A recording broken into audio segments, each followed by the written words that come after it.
decano, Eliseo Serrano. Bueno, a mí me toca presentar a Gregorio Ruiz Sánchez, nacido en Cariñena en 1959, paisano, digamos, tocayo y... bueno, tocayo no, perdón. Es decir, nacimos en el mismo año. Bueno, Gregorio es uno de los nuestros, en el sentido de que Gregorio salió de esta casa, estudió aquí historia, justo los mismos años que yo, estudié filología, desde 1977 a 1982. Posteriormente optó por la vía que parecía más normal en aquel tiempo, que es dedicarse a la enseñanza media, y ha sido profesor primero en Valencia y ahora mismo pues, en el Instituto Joaquín Costa de Cariñena, de su ciudad natal. Es doctor también en historia contemporánea por la Universidad de Zaragoza, con una tesis leída en 2007 titulada Sufragio y relaciones de poder, las elecciones de diputados a Cortes en el distrito de Cariñena, Belchite, 1824-1923, que obtuvo un tribunal que presidía el juez Fernández Clemente. La dirección fue del profesor Carmelo Romero, también presente aquí, y obtuvo la calificación de cum laude. No es una persona que haya vivido la política, repito, ha sido un profesor de enseñanzas medias, es diputado de las Cortes después de una dura carrera, digamos, en la política municipal. Entró como diputado de las Cortes, fue elegido como diputado de las Cortes en el 2011, en junio de 2011, pues va a hacer una legislatura, lógicamente, dentro de muy poco. Tiene dos libros publicados en la Institución Fernando Católico, primero de Cuneros y Ermitaños, la gestación del caciquismo en Belchite, Cariñena y la Almunia en el reinado de Isabel II, hecho a medias con JM, no sé si es José María en Causa, publicado en 2004, y un segundo libro que continúa un poco lo mismo. Luego te pregunto una cuestión puramente ortográfica: Los cuneros con ropaje de ermitaño, las elecciones de diputados a Cortes en el distrito de Cariñena, Belchite, 1868-1923, publicado en el 2009 por la Institución Fernando Católico. Tiene algún trabajo también en libros colectivos, coordinado, por ejemplo, por Pedro Rúcula, en la revista El Ruejo en Daroca, y bueno, alguna cosa más que he ido leyendo. La pregunta a la que tendrás que contestar es por qué en el primer libro Ermitaño está con H y en el segundo Ermitaño va sin H. Me ha hecho mucha gracia esa cuestión puramente ortográfica. Bueno, nada más, simplemente decir que tenemos a una persona surgida de alguna forma intelectualmente de esta casa, y para mí es un honor darle la palabra a Gregorio. No sé si hace falta que utilice esto, no creo que haga falta, ¿no? ¿Qué? ¿Sí?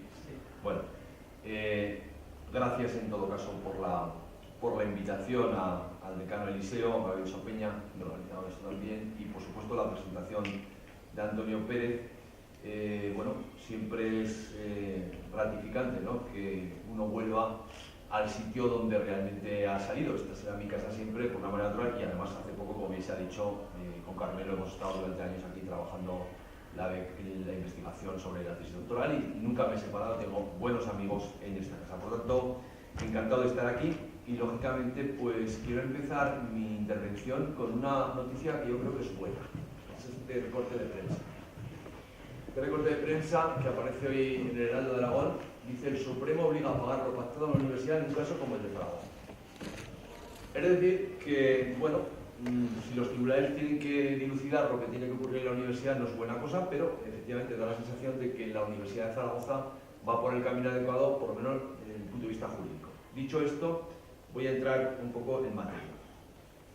Lógicamente, decir que la universidad pública es importante parece una obviedad, lógicamente, pero si añado, y no querría que sirviese simplemente como un protocolo y como algo pues que no se dice nada más que hueco, el Chunta Aragonesista defiende la escuela pública como concepto general, la escuela pública, y por lo tanto la universidad pública. Pero añado a continuación: nuestro modelo económico, político, social, cultural y educativo no coincide en absoluto con el del Partido Popular, y por lo tanto nuestro modelo de escuela y de universidad tampoco. Y esta es la primera premisa fundamental. Y por lo tanto, dicho esto, Lo que Chunta Aragonista pretende en esta elección que se va a producir este mes es que haya una mayoría de progreso, una mayoría de izquierdas que pueda asumir el gobierno de Aragón, porque Chunta Aragonista va a dar el paso si tiene la posibilidad de hacerlo. ¿Para qué? Para evitar que el modelo económico-social del Partido Popular, del conservadurismo más rancio, continúe por sus fuegos. Por lo tanto, este es el planteamiento. Y la universidad formará parte, por ejemplo, de un eje central para Chunta Aragonista. Mi planteamiento va a girar alrededor de, bueno, financiación, equipamientos, tasas, becas, etc. Antes de eso, me gustaría hacer una especie de planteamiento teórico, el marco conceptual, y que es una declaración de principio. Nosotros lo que queremos fundamentalmente con nuestro programa político en la mano y con nuestra acción gubernamental es impulsar un pacto que sea, pues lógicamente, por una universidad pública aragonesa. Donde ¿qué tiene que ocurrir? Pues que se desarrolle una universidad con calidad e incluso con la excelencia. Porque entendemos, esto el Partido Popular, no sé si lo ha visto claro, en cuanto a la privada quizás sí, en cuanto a la pública no tanto, que tiene que ser el motor de desarrollo de la sociedad que vivimos. Motor de desarrollo para que haya un nuevo modelo económico y social. Yo creo que la clave está ahí, es decir, el I+D+I y nuevos planteamientos tiene que ser la clave fundamental del desarrollo. Por lo tanto, poner en el altar mayor, permíteme esta licencia religiosa, el conocimiento, la investigación y que todo eso nos lleve, lógicamente, a superación de desigualdades sociales, la igualdad de oportunidades, incluso hasta en el propio territorio. Eso que ahora se está poniendo en solfa con la decisión del gobierno en cuanto a los grados de magisterio. Porque aquí hubo un acuerdo político que es indudable, y es que en el acuerdo político se habló de la descentralización a través de campus especializados en Huesca y Teruel, con un consenso claro de qué titulaciones tendría que haber. Y eso se está subvirtiendo de una manera unilateral, por no decir autoritaria. Por lo tanto, nosotros ahí creemos que ese planteamiento habría que respetarlo. Incluso creemos que el desarrollo social y tecnológico depende de la universidad. Luego me referiré un poco más adelante. Y por supuesto, creemos que hay una cuestión fundamental, que la universidad ayuda mucho a la sostenibilidad. Teniendo en cuenta siempre, y esto no lo he dicho, pero yo creo que es evidente, que respetamos la autonomía universitaria. Faltaría más. Es decir, el gobierno no puede ser el agente que decida todo lo que ocurre en la universidad, sino al contrario. Dicho esto, yo querría ir a las cifras, que quizás sean lo más clarificador. En los presupuestos de la comunidad autónoma, desde 2011, ha ocurrido lo siguiente. El presupuesto para la universidad 2012 era 152 millones de euros. En el 2013, 151 millones de euros. En 2014, 152 millones de euros. Y en 2015, 153 millones. ¿Qué quiere decir esto? Que se ha congelado, que no ha habido ninguna variante. Pero más allá de esto, la financiación básica, que yo creo que es el fundamento de muchas cosas, esa financiación básica que nos sirve para pagar el personal, capítulo 1, nos sirve para inversión en bienes y servicios y nos sirve para los gastos de reparación, mantenimiento y conservación de instalaciones y equipamientos, esa financiación básica se queda en 142 millones y no se ha movido. Y aún así todo, la señora Serrat dice que, bueno, que no hay que quejarse, que por lo menos se ha mantenido en un momento de bajada presupuestaria y de sostenibilidad presupuestaria. El gran problema es que el gobierno actual y el gobierno de España y los gobiernos europeos han puesto por delante de todo el déficit presupuestario, la sostenibilidad presupuestaria y el problema de la deuda. Y por lo tanto eso ha sido lo que nos ha marcado con el artículo 135, que fue un grave error aprobarlo por parte del Partido Popular y el Partido Socialista, donde se pagaban antes los intereses y la deuda que los servicios públicos fundamentales. En cuanto a los objetivos, es un tema interesante, los presupuestos de la Comunidad Autónoma no ha variado tampoco, 8,1 millones. Eso es lo que ha habido a lo largo de los años y este último año pues 8,2, que estaba pendiente de pago para pagar esos objetivos que la consejera ha dicho mucho tiempo que iba a pagar y que luego no había pagado. Y luego quiero hacer mención a algo que me parece muy interesante. El señor Wert ha sido una de las cosas peores que ha podido ocurrir en este territorio nuestro nacional, España, porque ha sido un personaje que ha hecho mucho daño a la educación, con la LOMCE y con otras medidas como las becas. ¿Qué ha tenido que hacer el gobierno de Aragón con las becas universitarias? En el 2012 y 2013 no hay partidas sobre becas, para complementar las becas de Madrid. Sin embargo, en el 2014 y 2015 ponen encima de la mesa más de 400.000 euros para compensar el déficit que el señor Wert había planteado en cuanto a becas. Y otra cosa que hacen de carácter demagógico, para que se vea y se tenga claro, nuestra postura evidentemente será una política estructural de becas suficiente y cuantificada en presupuestos plurianuales con el crecimiento adecuado según las necesidades. Las becas, 2011, 298.000 euros, 2014, 274.000, becas de aquí en Aragón. En el 2015, Este aquí, 879.000 euros, era año electoral. Por lo tanto, falta de rigor, falta de seriedad y, por supuesto, tomadura de pelo a la ciudadanía. Pero claro, esto es grave, pero lo grave es los presupuestos de la universidad. Claro, el rector ha venido a comparecer y yo quiero hacer mención a lo que decía el rector cuando ha comparecido en las Cortes sobre la universidad y partiré de ahí, de ese diagnóstico, para dar las propuestas que Chus de la Costa tiene al respecto. En 2009 el presupuesto de la universidad era 284 millones de euros. En el 2010, 286. En el 2011, 273. Y en el 2014, 251. Esa es la realidad, esa es la realidad. Por lo tanto, se han perdido más de 30 millones. Consecuencias: congelación de plantillas, eliminación de grupos, de asignaturas optativas, revisión de la investigación, reducción de obras y equipamientos, bueno, lo que está sucediendo, y endeudamiento, a lo que luego quiero hacerme mención.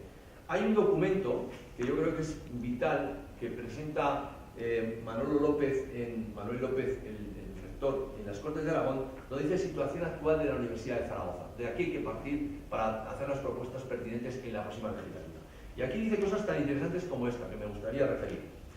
En cuanto a profesores, en el 2013-2014 ha bajado 1,8% con respecto a 2008-2009. Ha bajado el número de profesores. Claro, Montoro tiene a bien que solamente habría un 10% de reposición de las jubilaciones, con lo que evidentemente la reposición no se podía producir nunca. Por lo tanto, bajan los profesores y el personal de administración y servicios también baja de 1898 a 1906, un 4,8%. Sin embargo, los estudiantes crecen de 34.000 a 35.000, las titulaciones crecen, todo crece hasta el número de metros cuadrados de la universidad, pero sin embargo el número de profesores y de personal disminuye, contradicción clarísima. Pero vamos a seguir con ello. El presupuesto, como he dicho, de 284 pasa a 251, 2009 284, 2014 251. Es decir, que se ha perdido más de un 11% de presupuesto. La financiación básica se mantiene estable. En obras, cero, pero cero, tal cual. Lo dice la universidad, para que veamos de dónde partimos. Hay una cosa que dice Dolores Serrat, a mí me encanta Dolores Serrat porque es franca. Dice cosas, a veces miente. Y dice, hombre, no exageren ustedes porque la financiación de la Universidad de Zaragoza no se pueden quejar tanto porque se ha mantenido con respecto a otras universidades y por lo tanto tampoco se pueden quejar. Bueno, pues aquí la lista está clarísimo. Del ranking nacional estamos los penúltimos, con un 58% de grado de dependencia de la comunidad autónoma. Y solamente Cataluña está por detrás. El resto de universidades están mejor financiadas que la de Aragón. Por lo tanto, miente. Es evidente y absoluto. El coste per cápita del alumno en 2009 era de 7.500 euros, ahora de 6.400, o sea que vamos para atrás en casi todo. Deuda, esto es muy importante, la deuda de la universidad, 2009 0, 2010 10 millones, 2013 31 millones. Según el Tribunal de Cuentas, porque les ha exigido una serie de cuestiones, 31 millones de deuda, con lo que eso significa de carga financiera y de hipoteca en el futuro. Todo eso habrá que arreglarlo. Incremento de ingresos, pues evidentemente se ha incrementado de ingresos y ha habido disminución de gastos. Dice la consejera también, la universidad se tiene que racionalizar y tiene que apretar el cinturón. Pues aquí lo tiene, 9,5 millones de apretar el cinturón. Por tanto, también no dice la verdad del todo. La morosidad y los cobros se van aumentando. No voy a referirme a todo porque los gastos financieros, efectivamente, ya suben a un 2,67 en 2013, del 0,51 en 2009. Esta es la política económica de financiación, nos está llevando a esa carga financiera. Y ahora vamos a ver la repercusión de la docencia. Primero, contratos programas del Gobierno de Aragón, había 1.000.000 en 2008, 305.000 euros para nuevas titulaciones. Ahora ha desaparecido. Por lo tanto, la primera cosa que habrá que hacer es los contratos programas, ¿qué hacemos con esto? Para titulaciones, etc. Es una cuestión fundamental. Ya estoy haciendo propuestas sobre la marcha, pero luego sistematizaré al final en todo caso. Esto, claro, ¿qué lleva? Pues que las titulaciones necesitan dinero, las nuevas titulaciones, y va a una merma de calidad en cuanto a verificación de títulos y acreditación de títulos. La actividad, según el documento de Manuel López, ha caído en un 25% de 2008 a 2014. Un 25%. Por lo tanto, son cifras inapelables. Repercusión en la investigación, pues la investigación ha caído también pues en picado, drástico descenso desde la evolución de los ingresos en la investigación. Por lo tanto, todo esto va en detrimento de una universidad de excelencia, recordemos Iberus, en fin, todas las cuestiones. Y sobre equipamiento se lo he dicho. Recuerdo una anécdota que fue muy interesante que le dije a la consejera, bueno, ¿y cómo va a moblar usted la Facultad de Educación? Porque hemos hecho propuestas para moblarlo para el 1.000.000 de euros famoso y tal. Dice, bueno, no se preocupe usted que ya lo sacaremos del fondo de garantías, de contingencia, de no sé qué. Bueno, pues han tenido que al final amueblar ese edificio pues con lo que estaba en los desvanes, ¿no? En última instancia. Entonces, claro, esto no es serio de ninguna de las maneras. Y efectivamente, el plan de financiación básica de la Universidad de Zaragoza, que a lo que me refiero también, lo que pide la universidad es que se apruebe un acuerdo en el que no estoy muy de acuerdo, valga la redundancia, porque se aprueba en marzo de 2011, casi antes de las elecciones, y ahí se recoge que el plan de financiación básica que aprueba el PSOE y el PAR con la Universidad de Zaragoza se recogería el 72% de financiación. Luego no se ha cumplido, y por eso ahora la Universidad de Zaragoza pide los 53 millones, bueno, no 53, son 51,5 porque hicimos una enmienda, esto fue chusco, porque nos pusimos de acuerdo la oposición más el PAR, porque el PAR a veces se pone en un sitio o en otro dependiendo, entonces hicimos 1,5 millones de enmienda, que aquello era de risa, decía la consejera, claro, hacen 1,5 millones para la universidad, pero dejan sin fondos para las auxiliares de comedor y para los gastos de funcionamiento, que vestíamos antes del otro, que fue más o menos chusco, por lo menos, pero bueno, ese 1,5 millones se ha descontado de esto. Por lo tanto, no se ha aplicado ese acuerdo, lo ha incumplido el Partido Popular, y eso no solamente ha sido lo grave, sino que además de incumplir ese acuerdo de marzo de 2011, lo que ha ocurrido es que no se ha hecho un nuevo acuerdo, porque esto era un mandato de las Cortes aprobado por unanimidad. Allí aprobamos todos los grupos parlamentarios, ellos incluidos, que había que hacer un acuerdo primero antes de julio, después en diciembre y ya al final de ninguna de las maneras. A mí me da la sensación, y lo voy a decir con toda claridad, que ese acuerdo no se hace porque la señora Rodríguez no quiere. Luego me referiré porque lo diré, porque hay datos concretos y lo diré por qué. El plan de infraestructura de la universidad pues, finalizó en 2012 y está esperando pues, que se haga uno nuevo, ¿no? Para elaborar un plan de infraestructura 2015-2020, pero también está sin aprobar. En definitiva, ¿qué pide la universidad? Una financiación que estaría no en 142 millones como ahora, sino en 157, aunque yo creo que ha habido una negociación para que sea menor. Y, lógicamente, la financiación básica que se ha concedido es 15 millones menos. Y, evidentemente, esto es bastante grave. En todo caso, esto es la apreciación que hacía el rector de la Universidad de Zaragoza en su comparecencia. ¿Nosotros qué decimos? Pues efectivamente, nuestro programa, nuestra propuesta, si nosotros formamos parte del equipo de gobierno de Aragón, es muy fácil, muy sencillo. Lo primero que haremos es intentar garantizar la financiación estable. Yo creo que la ley debe variarse, incluso la ley estatal, ver que es un chapucero, en vez de hacer una ley revisable, nueva, atendiendo a una serie de planteamientos que habría que revisar, se inventa lo del 2+3 o el 3+2, no sé qué es eso realmente, que si una universidad ofrece un máster y después el grado de 3 años o de 4, en fin, típicamente, bueno, pues nosotros garantizar eso y por supuesto intentar llegar a que 53 millones, en este caso 51,5, llegue a la universidad sin tener que pasar por los tribunales. Nosotros creemos que habría que hacer un acuerdo donde se incorporasen esas cantidades.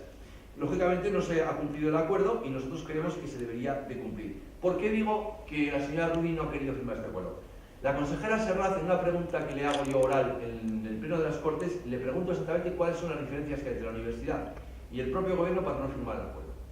Dice, no hay nada más que una diferencia, la aplicación en el tiempo, los porcentajes, pero da estos datos. Para la docencia de grados, el 85% de financiación. Para los máster, el 60% para no habilitados y 85% para los habilitados. Y para la investigación, el 85% de financiación. Esos datos los da en Cortes, está en el diario de sesiones. Por lo tanto, había una negociación, no se ponían de acuerdo en cómo aplicar si primer año tanto, segundo año tanto, porque eran plurianuales. Sin embargo, ese acuerdo maduro, que parece que ya estaba hecho, llegó después y no se firmó nunca. ¿Por qué? Pues porque me da la sensación de que alguien dijo que eso no se firmaba. Y en este momento pienso, y como lo he dicho en prensa, no me cortes decirlo en público tampoco, que la decisión de los grados de magisterio de Teruel y Huesca es un castigo a la Universidad de Zaragoza. Así de claro lo digo, sin más, porque si no, no se entiende nada de nada. Hemos aprobado proposiciones no de ley para todo esto, para que se apruebe un nuevo acuerdo, para que se hagan las cosas como tienen que hacerse, y evidentemente no se ha hecho. Nosotros tenemos incluso una idea en la cabeza, es difícil, es difícil, hemos hecho propuestas a veces de esto, querríamos que la financiación básica llegase al 100%. Es complicado en un momento de ajuste económico como el que hay en la actualidad, pero creemos que hay que intentar ir a eso, porque la universidad tiene que tener suficiente dinero para tener resueltos los problemas fundamentales. Y esa es nuestra bandera en cuanto a la financiación. Lógicamente, además, habría que incluir ahí pues, dinero para proyectos, programas, los contratos programas que he hecho referencia anteriormente. Habría que hacer una revisión importante donde se tiene que invertir cuánto dinero, porque la convergencia europea está ahí y hay que dar respuesta a ese tema. Y lógicamente nosotros creemos que también es muy importante, y este tema lo trataré después, la accesibilidad del alumnado a la universidad, que no se quede nadie fuera por motivos económicos. En cuanto a equipamientos, nosotros creemos que el plan tiene que realizarse y nosotros creemos que una de las primeras medidas es efectivamente hacer ese plan de infraestructuras. La primera es más importante, paralizar el grado de bajas. Pero primero, eso lo hemos dicho también. Si llegamos al gobierno, en los primeros días paralizaremos eso. Esa es nuestra, y lógicamente, el plan de infraestructuras. Pero ya como hablábamos antes de empezar el acto, no solamente la Facultad de Defensoría, que es cierto, que yo cada vez que entraba a los despachos, también lo sabe bien, decía esto se va a hundir, ¿no? Las personas de siempre, en fin, bueno, no es que se va a hundir, es que hay zonas que se han hundido, ¿no? Entonces creo que habría que hacer un proyecto serio y con un plan en las anualidades pertinentes, con seriedad, con rigor, es decir, esto haremos en tantos años, etc. La veterinaria también, con los problemas que tiene de desagüe, de cañería, etc. Lo hemos hablado esto en el pleno, pero la consejera decía, bueno, como no hay disponibilidad presupuestaria, pues en el momento que haya, esto lo hacemos seguro. Y bueno, la facultad interfacultades también tiene deficiencias y la Facultad de Educación y su mobiliario, que ha sido uno de los caballos de batalla y más chocante. Efectivamente, por lo tanto, nosotros creemos que se debe hacer esto. Hemos presentado mociones aprobadas por unanimidad para ese plan de infraestructuras y para el equipamiento de la Facultad de Educación. Lo más grave de todo es que el déficit democrático es tal que aprobamos cosas en las Cortes por mayoría absoluta y el gobierno no las cumple. Esto es lo más grave de todo. Por lo tanto, este mensaje no me gusta mucho darlo en público, pero lo tengo que dar por fuerza. No podemos volver a caer en eso. El Parlamento está para aprobar decisiones que tienen que cumplirse. Y evidentemente este gobierno no lo ha hecho. Por lo tanto, es un déficit democrático, tanto que se habla de transparencia, de no sé qué cosas, de la ley del presidente. Bueno, pues la señora Ruiz nos ofrece un pacto para todo esto de regeneración, pero en el fondo luego no cumple lo que tiene que cumplir. Nosotros también planteamos impulsar la integración de las escuelas de enfermería de Agustín Teruel en la universidad. Es una propuesta de los compañeros del territorio, compañeros que tenemos, bueno, no hace falta Francho Nagor, en fin, otros tantos que tenemos en diversos campus, donde nos plantean este tipo de reivindicaciones. También creemos que hay que establecer un convenio entre el Gobierno de Aragón y la Universidad de Zaragoza para transformar el Hospital de San Jorge de Huesca en Hospital Clínico Universitario. Esa es otra de las cuestiones que tenemos. Y luego, nos parece muy importante el tema de la reposición del personal. Yo creo que es importante en las plazas de profesorado hacer un estudio RTP adecuado y evidentemente esas jubilaciones, ahora Montoro ha planteado que ya se puede el 50% entre sanidad y educación, no el 10%. Pero bueno, yo creo que ahí tenemos que incidir mucho más en qué necesidades de plantilla hay, cómo son los contratos, etc. Incluso iríamos un poco más. A lo mejor esto que hablo es un poco idealista, pero bueno, si no sos idealista en política o en la vida, difícilmente se puede llegar a ninguna parte. Creemos que habría que intentar por todos los medios que las personas que realicen investigaciones de las universidades, esas becas se conviertan en contratos laborales, de forma como sea, intentar que eso pueda suceder. A lo mejor es difícil, pero nosotros lo tenemos también planteado en nuestro programa electoral. Y por supuesto, dentro de la transversalidad que significa la defensa de la igualdad, creemos que hay que fomentar la investigación de género en todos los ámbitos, incluso incorporando toda la contribución y la visión de las mujeres en la historia y en las ciencias, por supuesto, sociales. Y además, nos parece otro tema muy importante que a veces se quejan, sobre todo las empresas. Yo me he reunido últimamente, como ahora Chumpe nos consideran casi gente de orden, nos hemos reunido con diferentes colectivos, empresarios, bueno, de todo tipo, ¿no? Y nos hablaban efectivamente de eso, se quejaban de que la universidad hace una inversión importante, investiga, pero luego la transferencia de conocimientos no es tan fluida o tan eficaz como a lo mejor debería ser. Y nosotros creemos que habría que apostar por esos planes que intentasen que esa transferencia fuese lo más adecuada posible.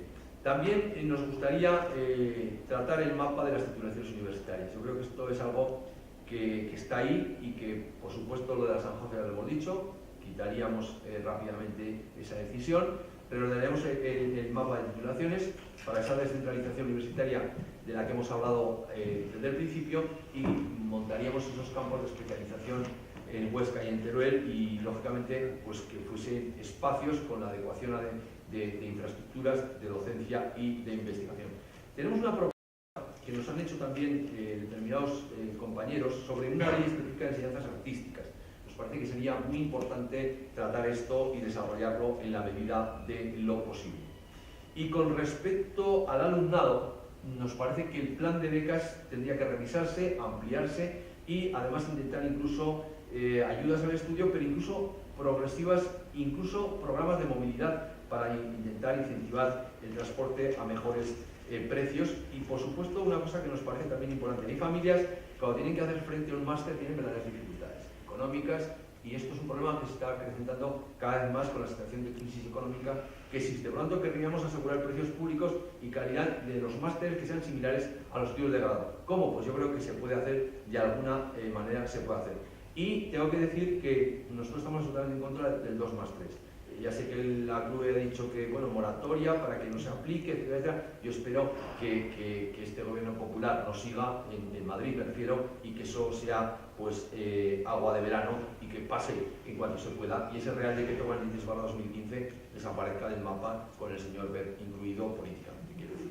Por lo tanto, este es nuestro planteamiento y también queremos que las tasas se reduzcan progresivamente dependiendo de las familias y los recursos económicos que tengan esas familias, que evidentemente el Consejo de Gobierno tendrá que fijar, por supuesto. Y bueno, pues estas son las principales propuestas. También me refería antes a los otros programas, que nosotros creemos que habrá que recuperar el dinero que hay sobre este asunto. Y ya, no sé si llevo mucho tiempo, poco, o todavía me queda. Me gustaría hacer una referencia, porque claro, mi papel político está bien, ya soy venido, pero no hay que olvidar que yo también soy un historiador, ¿no? y un humanista, si me puede permitir. Aunque te voy a contar una anécdota que cuando a mí me gusta trufar mis intervenciones en las cortes con alguna cita, ¿no? Digo cita, ¿no? Y a veces me dicen, Pepe, ¿esas te las has inventado? Por supuesto, seguramente, ¿no? Entonces es muy chocante porque esto, con el Canuto y las mareas, con la segunda baza tal, y esto te lo has inventado. Digo, pues nada, pues lo buscas en internet o en el libro correspondiente. Bueno, pues quería hacer un poco también una especie de reflexión sobre las humanidades. Me interesa mucho hablar de esto. Tenemos un grave problema político y es que los actuales dirigentes piensan que las humanidades no sirven para mucho, ¿no? Y en la LOMCE pues ha quedado relegadas el griego, el latín, la cultura clásica, y quería hacer un parangón, y no quiero ser pedante, se me entienda bien, que estamos llegando o estamos contribuyendo a crear una sociedad de idiotas. ¿Qué eran los idiotas en Grecia? Pues eran aquellos que solamente se preocupan de sus intereses particulares. Ese era el idiota. Por lo tanto, estamos en esa tesis, es decir, usted preocúpese de lo suyo, de su corrico, pero de lo demás.